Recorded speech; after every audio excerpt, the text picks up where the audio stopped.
Dear student, myself Rajendra Asiri, I am assistant professor in Government Bangat PG College, Didwana in Computer Science Department.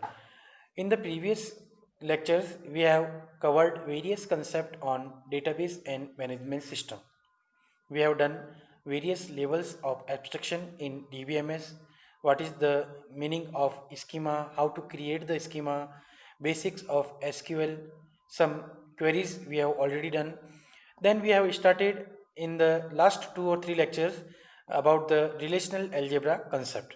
In relational algebra concept, we are having various type of operation in which we have covered already about select operation. Then based on that we have done some queries. Then project operation, set intersection, set difference, union operation, division operation, and combination of more than one operation. All these concepts we already have been done. Okay, now in today's lecture, we will be focusing on some new concept about assignment operation. So as the name implies, assignment operation will use a assignment operator, right?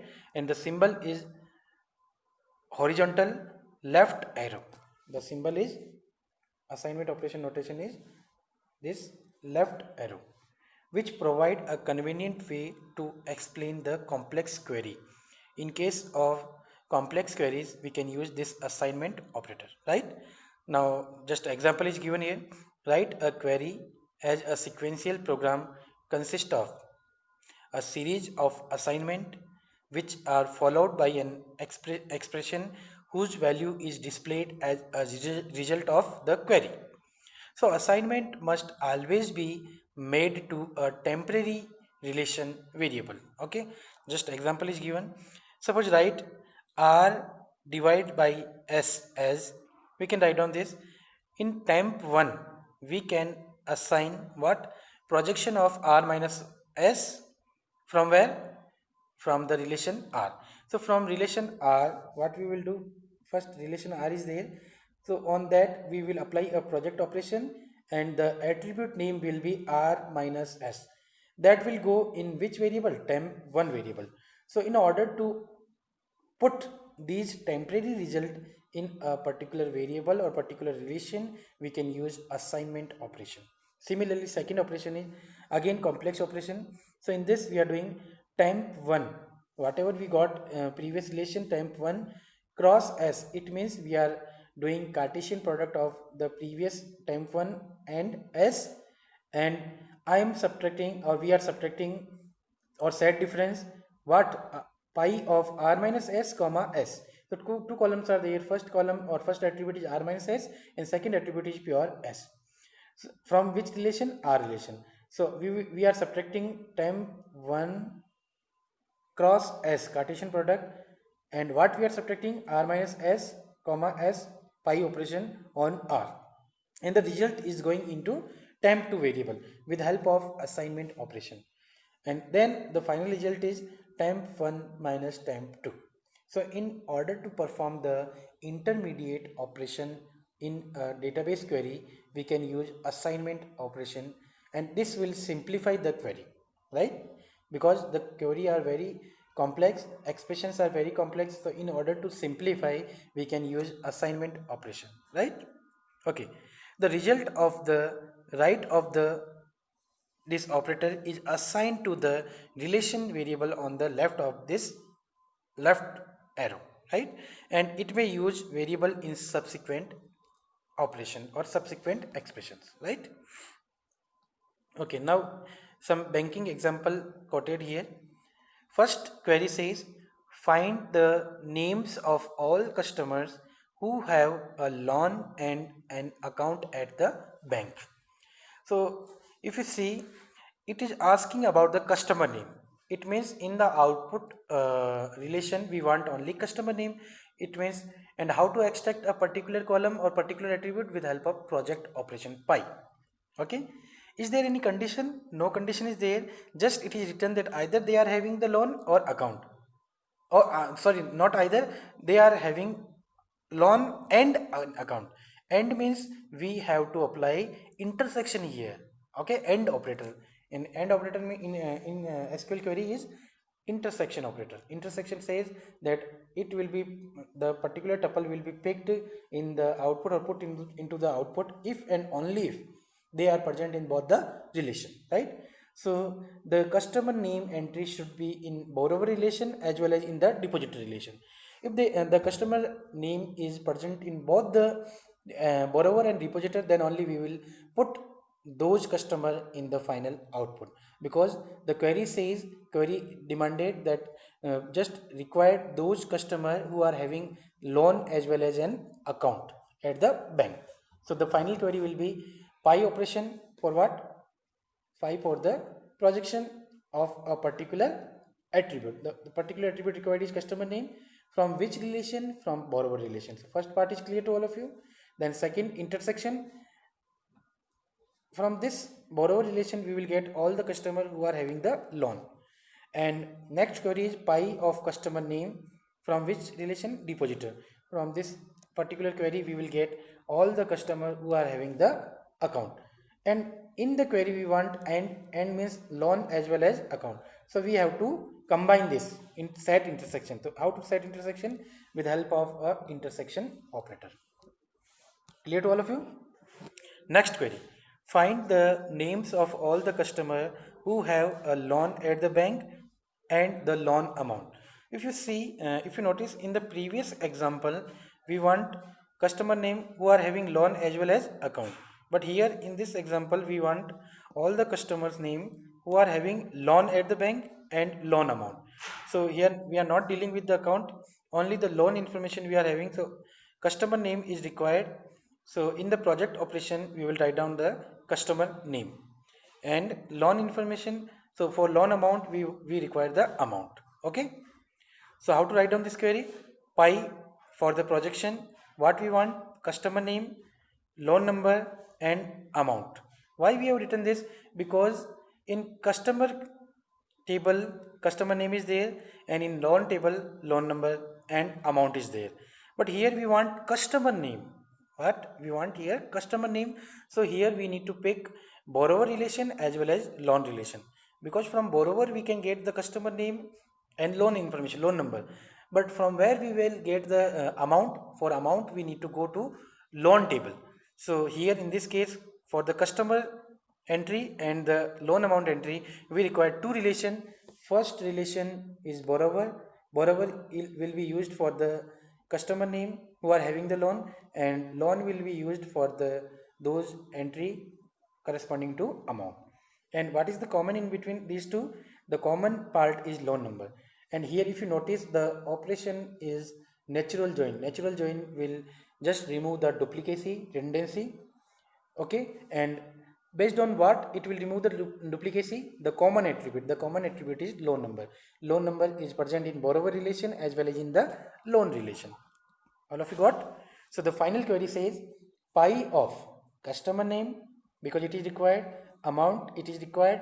And why we have picked loan number? Because we are not taking only the query is not made on a single relation, it is made on a combination of two relation, borrower and loan.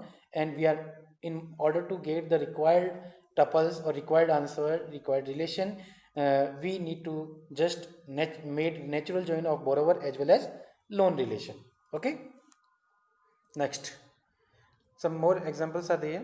Find all customers who have an account from at least the downtown branch and the uptown branch.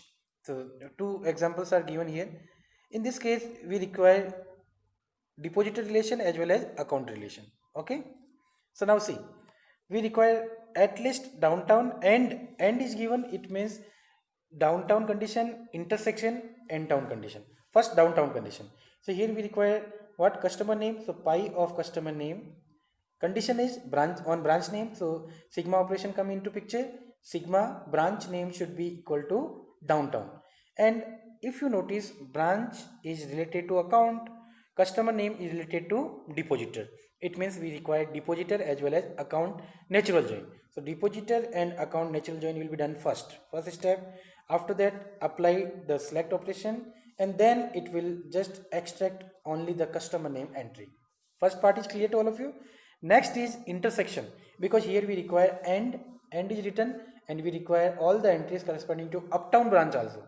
Okay, so same operation, pi of customer name, sigma branch name should be uptown, and here depositor and account will be naturally joined. So natural join first task.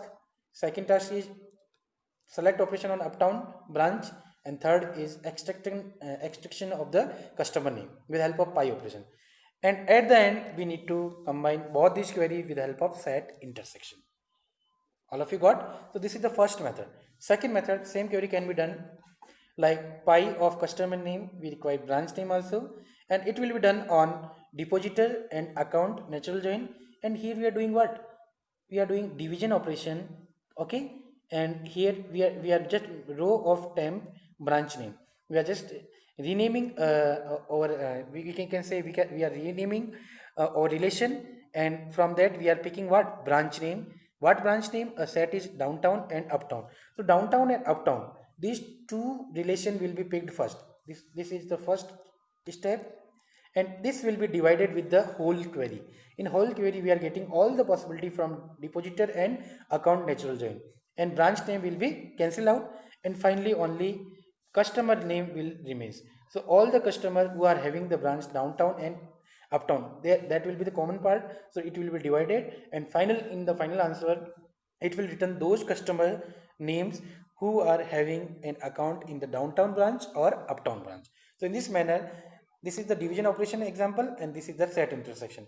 So both are resulted into a same output. Okay, so we can say there is equivalence between the various relational algebra operation. Relational algebra operation intersection can be equivalent to the, we can say, division operation of the relational algebra, right? So in this manner we can do equivalence also. Now some more operations are there, extended, they are called as extended relational algebra operation, like generalized projection, aggregate function, and outer join. So in generalized projection, what happened? It extends the projection operation by allowing arithmetic function to be used in the projection list. Means up to this point we are doing pi, and just we are writing in the suffix column name only, and then in bracket relation name.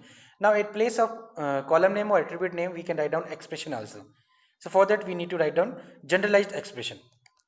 So here pi r1 f1 f2 f2, these all are the expressions, and in bracket we need to write down the relation name. So E is any relational algebra expression. At place of relation we can write down expression also. Each of f1 f2 up to fn are the arithmetic expression involving constant and attribute in the schema of E. Now given relation credit info, credit info is the name of the relation, customer name first attribute, limit second attribute, credit balance third attribute. Find how much more each person can spend. Okay, so how to write down this? Pi of customer name comma limit minus credit balance. We are writing what? Limit minus what is the limit and minus credit balance, and from the credit info we are writing. So the difference we are calculating. So at place of custom column name or attribute name, we can write down here expression also. Okay. Next, aggregate function and operation. Various aggregate functions are there. Now what do you mean by aggregate function? Aggregate function means which will take many input and it will result into a one output. Okay. So takes a collection of value and return a single values as a result is called as aggregate function. 5 aggregate functions are there in SQL. AVG, when we apply AVG on any column, it will just combine all the domain value of that particular column. It will make average of that particular column. Minimum, it will give a minimum value from that a particular domain. Maximum value from a particular domain. Sum, it will just sum out all the values corresponding to a domain or corresponding to an attribute, and it will result out in a single value. Count, it will just simply count all the number of entries in a particular we can say domains. So suppose I am saying that customer ID column is there. If I apply count on the customer ID, then it will just count all the unique customer ID.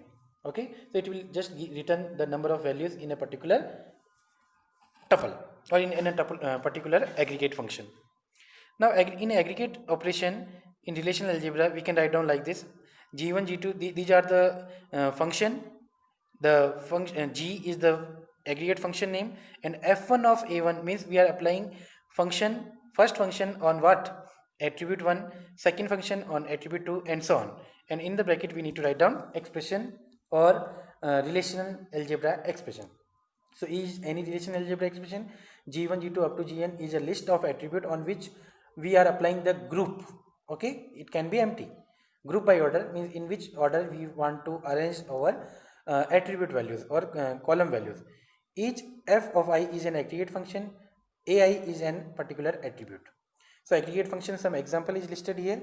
See, relation R is given, 4 rows are there, 3 columns are there. If you see here, G, we are applying aggregate function sum on what? C. So in C there are 4 row, sum 7 7 14, 14 plus 3 17 plus 10 27. So on relation R it will apply on C column sum function. It will give the sum of C and the result will be 27. Similarly, relation account group by branch name. If we apply group by close, so how to write down group by close? G is the function name and add the prefix. Here branch name, it is the group by close. Sum of balance, it will just add all the sum, but corresponding to what? Branch name. So per each 2 branch are there, same branch. So 1400, 400 and 900, 1300. First entry is 1300 according to Paris branch. Second is Brighton 750, 750, 1500. Brighton entry, second entry, and third entry is Redwood according to this 700. So in this manner we can write down group by close also. How to write down? Group by column, after that G function, and after that you have to write down the aggregate function, some function here, and then relation name. Suppose relation name is R.